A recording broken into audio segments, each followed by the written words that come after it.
ఈరోజు మనతో పాటు ఉన్నారు బాలచంద్ర సుంకు గారు, అభయ ఫౌండేషన్ వ్యవస్థాపకులు. హాయ్ సార్, నమస్కారం సార్. నమస్కారం. అభయ ఫౌండేషన్ గురించి చాలా విన్నాము. ఎక్కడ చూసినా కానీ అభయ ఫౌండేషన్ అని మనకు కనిపిస్తూ ఉంటుంది. అభయ ఫౌండేషన్ స్టార్ట్ చేయడం చెప్పాలి అంటే what happen to my life. The parents felt, అరే వీడికి పనికిరాడు, సంసారానికి పనికిరాడు, వీడు యూజ్లెస్ ఫెలో. ఉపనయనం చేశారు 2000లో అనుకొని 2006లో రిజిస్టర్ చేశారు అభయ ఫౌండేషన్. అవును, 26 years బ్యాక్ క్రియేట్ ఎ సంకల్పం, thought to establish one foundation, knowing about 5-year plans, 5th year plan అంటారు కదా, 5-year plan of Indian government. ఏంటి 5-year plan అంటే నెక్స్ట్ 5 years ఏం చేయాలి గవర్నమెంట్.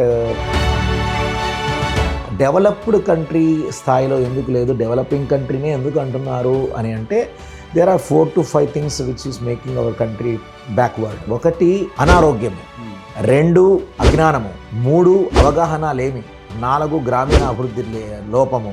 ఈ 4 విషయాలు కూడా మన దేశాన్ని పట్టి కింద కూర్చోబెడుతున్నాయి.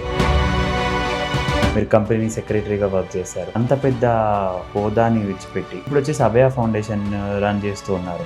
అసలు ఈ ఫార్మేషన్ ఎందుకు చేశారు? పెద్ద హోదా అంటే ఏంటి? యు మీన్ లక్షలు సంపాదించడం పెద్ద హోదానా? ఈ దేశంలో లక్షలు సంపాదించడం పెద్ద హోదా కాదు. పెద్ద హోదా అంటే పక్కన వాడి ఆకలిని తీర్చే మంచి హృదయం ఉండడం కూడా పెద్ద హోదానే అనుకుంటున్నాను.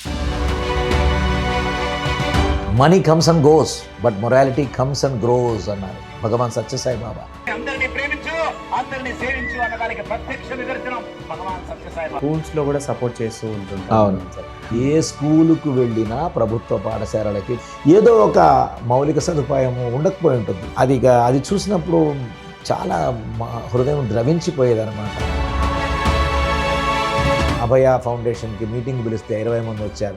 ఆ 20 మందికి 3 నెలలు టైం ఇచ్చాం. మీ ఊళ్ళో నుంచి 100 మందికి మన టైలరింగ్, డ్రైవింగ్, బ్యూటీషియన్ ఇలా నేర్పిద్దాం, అప్పుడు మీతో చేయగలిగి పని చేస్తానని చెప్పి. నమ్ముతారో నమ్మరో 20 మందిలో ఒక్క సర్పంచ్ కూడా మళ్ళీ వెనక్కి రాలేదు. మీ 57th బర్త్డేకి మీరు పూల్ చేసినటువంటి ఫండింగ్, టెక్నాలజీ కానీ టెక్నిక్ కానీ చాలా మంచిగా అనిపించింది సార్. అసలు ఆ థాట్ ఎలా వచ్చింది మీకు? అంటే ఒకసారి ఆలోచిస్తే ఏమి చేసినా సరే సమాజం నుంచి మనం ఆ యొక్క ట్రాన్స్ఫర్మేటివ్ మెజర్స్ తీసుకోవాలి. మా నాన్న తిట్టేవాడు, ఏ చెత్తనా కొడుక ఏం చేస్తున్నావు నువ్వు అంత వెధవా అని తిట్టేవాడు. మా అమ్మ ఏడ్చేది. అందరూ అన్ని చోట్ల నిలబడరు. కాబట్టి నేను సమాజంలో ప్రతి క్షణము ఏం చేసినా 10 మందిని మనం దీంట్లో ఎట్లా ఇన్వాల్వ్ చేయొచ్చు. ముందడుగు ముందడుగు ముందడుగు వేద్దాము, కష్టాలే వచ్చినా కన్నీరే కార్చినా. చాలా ఎన్జిఓస్కి హ్యాండ్ హెల్డ్గా పట్టుకొని ముందుకు నడిపిస్తూ ఉంటారని విన్నాను. బీయింగ్ అభయ అంటే డైరెక్ట్ సర్వీసెస్ కన్నా ఎక్కువ ఇండైరెక్ట్ సర్వీసెస్ ఎక్కువ చేస్తూ ఉంటుంది. వీ ఆల్వేస్ బిలీవ్ చెయ్యి కలుపుదాం, సేవ చేయి కదులుదాం.